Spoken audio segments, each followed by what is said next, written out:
Dear students, today we are going to start subjective problems of aromatic compound chapter and in this video we discuss question 1 to question 3.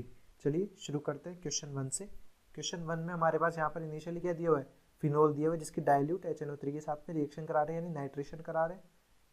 ठीक है, nitration में हमारे पास electrophile क्या होता है NO2 plus और हमारे पास OH क्या है, OH हमारे पास इलेक्ट्रॉन रिलीजिंग ग्रुप है यानी ऑर्थो पैरा डायरेक्टर. तो ऑर्थो और पैरा पोजीशन पे हमारे पास क्या हो जाएगा, इलेक्ट्रोफिलिक एरोमेटिक सब्स्टिट्यूशन हो जाएगा NO2 प्लस का. तो हमारे पास फाइनल प्रोडक्ट क्या बनेंगे, हमारे पास ये फिनॉल है, इस फिनॉल का आपने नाइट्रेशन कराया तो हमारे पास ऑर्थो और पैरा प्रोडक्ट का फॉर्मेशन हो जाएगा. हमारे पास यहाँ पर एक पैरा प्रोडक्ट बनेगा और एक बनेगा ये वाला ऑर्थो प्रोडक्ट. ठीक है, अब ऑर्थो प्रोडक्ट में हमारे पास क्या होगा, इंट्रामोलिकुलर हाइड्रोजन बॉन्डिंग होगी, इंट्रा हाइड्रोजन बॉन्डिंग और इंट्रा हाइड्रोजन बॉन्डिंग और यहाँ पर इंटरमोलिकुलर हाइड्रोजन बॉन्डिंग की दो मॉलिक्यूल्स के बीच में हाइड्रोजन बॉन्डिंग होगी, इंटर हाइड्रोजन बॉन्डिंग, जिसकी वजह से हमारे पास यहाँ पर इंटर हाइड्रोजन बॉन्डिंग क्या होती है, डोमिनेट होती है इंट्रा हाइड्रोजन बॉन्डिंग से. तो बॉइलिंग पॉइंट हाई होगा, इसका बॉइलिंग पॉइंट हाई, इसलिए ये लेस वोलेटाइल होगा, लेस वोलेटाइल. और हमारे पास ये कंपेरेटिवली मोर वोलेटाइल होगा कि इजीली इवोपरेट हो सकता है क्योंकि इसका बॉइलिंग पॉइंट कंपेरेटिवली थोड़ा कम है, less boiling point because of intramolecular hydrogen bonding. तो हमारे पास यहाँ पर क्या बोला गया है, लेस वोलेटाइल जो कंपाउंड है उसको टिन प्लस HCl के साथ रिएक्शन करें. तो टिन प्लस HCl क्या होता है, रिड्यूस करता है किसको, NO2 को NH2 में रिड्यूस कर देता है. तो हमारे पास क्या बन जाएगा यहाँ पर, हमारे पास यहाँ पर NO2 से NH2 का कन्वर्जन हो जाएगा और ये फिनॉल बच गया. इसकी रिएक्शन आपने कराई NaNO2 विद HCl के साथ, NaNO2 प्लस HCl. तो हमारे पास क्या बन जाएगा, ये प्राइमरी एमाइन N2 प्लस में कन्वर्ट हो जाएगा यानी बेंजीन डाइएजोनियम सोल्ट में कन्वर्ट हो जाएगा.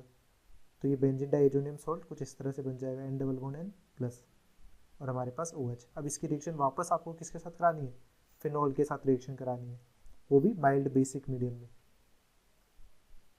माइल्ड बेसिक मीडियम में क्यों करा रहे हैं, तो यहाँ पर हमारे पास जो प्रोडक्ट बनेगा वो पैरा प्रोडक्ट बनेगा क्योंकि यहाँ पर इलेक्ट्रोफाइल क्या है, ये पूरा इलेक्ट्रोफाइल है और ये ऑर्थो पैरा डायरेक्टर होता है तो इसके पैरा पोजीशन पे जाएगा क्योंकि पैरा मेजर प्रोडक्ट होता है. तो पैरा पोजीशन पे इसका अटैक हो जाएगा और फाइनल प्रोडक्ट कैसा बनेगा, फाइनल प्रोडक्ट अपने पास कुछ इस तरह से बन जाएगा.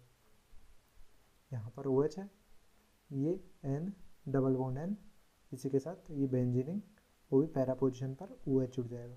अब अपने को ये कंपाउंड क्या बना, ये फाइनल कंपाउंड बना है अपना D.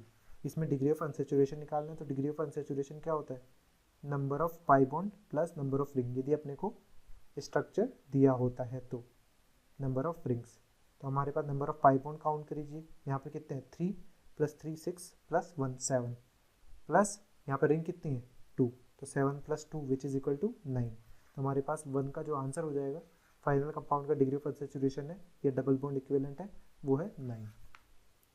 नेक्स्ट है, how many isomers of C8H10 when reacts with hot alkaline KMnO4 gives only aromatic dicarboxylic acid.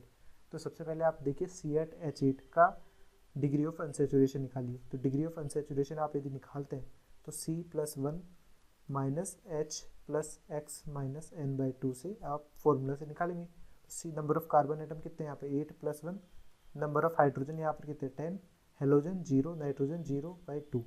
तो हमारे पास 9 माइनस 5 बाई इक्वल टू कितना हो जाएगा 4. तो डिग्री ऑफ अनसेचुरेशन यहाँ पर 4 होगा यानी एक बेंजीन रिंग तो होगा ही होगा.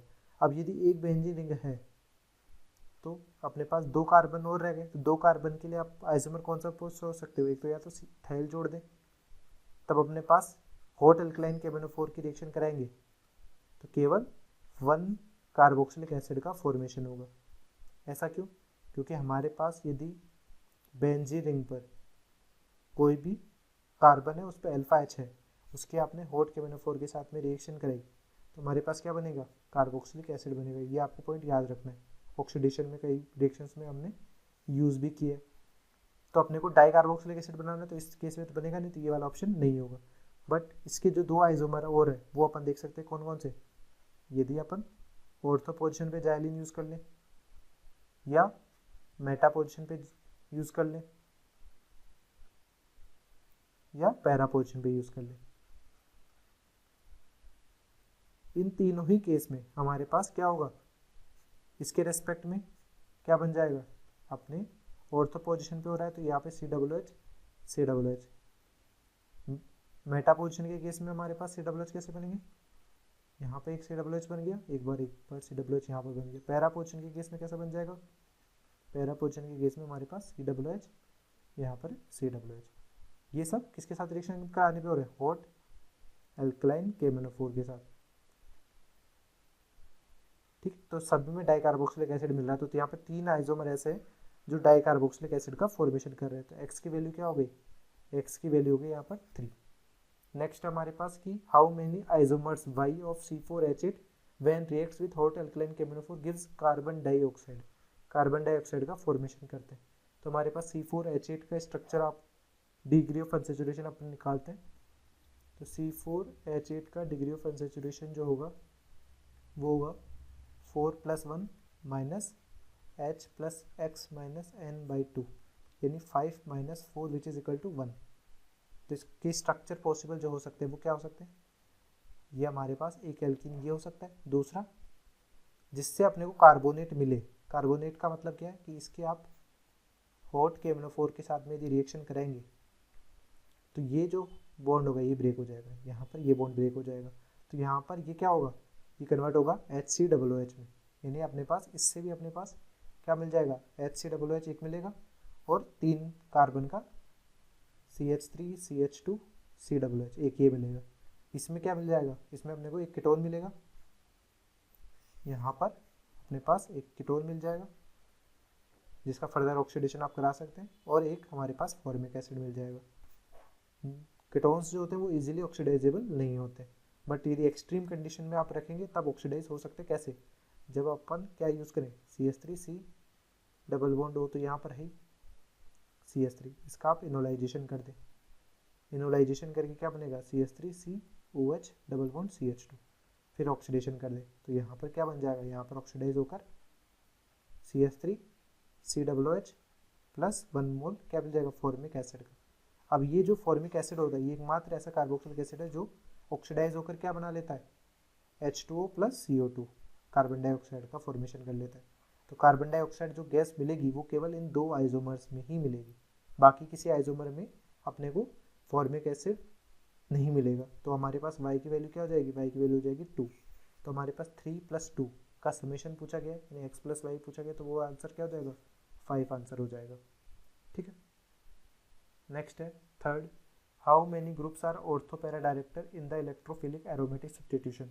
तो हमारे पास कौन से ग्रुप जुड़े होंगे, यदि बेंजीन रिंग पर ऐसा कोई ग्रुप जुड़ा हुआ है जिसके पास लोन पेयर है तो वो इलेक्ट्रॉन रिचनेस बढ़ाएगा किस पे, ऑर्थो और पैरा पोजीशन पे। तो इलेक्ट्रोफाइल का अटैक करेंगे जब इलेक्ट्रोफिलिक एरोमेटिक सब्स्टिट्यूशन में तो ऑर्थो पैरा डायरेक्शन होगा।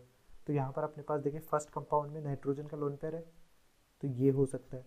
ये जो सेकंड दिया हुआ है इसको यदि आप लिखें तो ये क्या है, CHO इस तरह से, जो कि -M ग्रुप है यानी ये मेटा डायरेक्टिंग होगा। बट यहाँ पर नाइट्रोजन के पास भी क्या है, लोन पेयर है, तो ये भी हो सकता है ऑर्थो पैरा डायरेक्टर। COOH का स्ट्रक्चर आप देखें, C डबल बॉन्ड OH यहाँ पर नहीं है तो ये भी नहीं होगा। OMe में लोन पेयर है तो ये भी दे देगा, तो ये भी हो जाएगा। यहाँ पर ये कनेक्टिंग है तो यहाँ पर ये भी हो जाएगा। यहाँ पर CH2 CH3 है, ये +I और +I पर कॉन्जुगेशन शो कर रहा है यानी इलेक्ट्रॉन रिलीजिंग ग्रुप है, तो ये भी क्या हो जाएगा, ऑर्थो पैरा डायरेक्टर हो जाएगा। ठीक है, क्योंकि ऑर्थो पैरा पोजीशन पे ये इलेक्ट्रॉन रिचनेस को बढ़ाते हैं, तो ये वाला भी हो गया। ठीक है, यहाँ पर ये -M ग्रुप है, ये सब -M ग्रुप थे, तो ये सब क्या होता है, मेटा डायरेक्टिंग होते हैं, ना कि ऑर्थो पैरा डायरेक्टिंग। ठीक है, पर यहाँ पर ये देखिए N डबल बॉन्ड N, तो यहाँ पर N डबल बॉन्ड N में भी क्या है, लोन पेयर प्रेजेंट है किस पे, इस नाइट्रोजन पे, तो जो लोन पेयर डोनेट कर +M बिहेवियर शो कर सकता है तो ये भी ऑर्थो पैरा डायरेक्टर होगा। SO3H में देखें तो SO3H में तो सल्फर के पास लोन पेयर अवेलेबल यहाँ पर नहीं है, तो ये क्या हो जाएगा, ये हो जाएगा मेटा डायरेक्टिंग, -M ग्रुप होने की वजह से मेटा डायरेक्टिंग।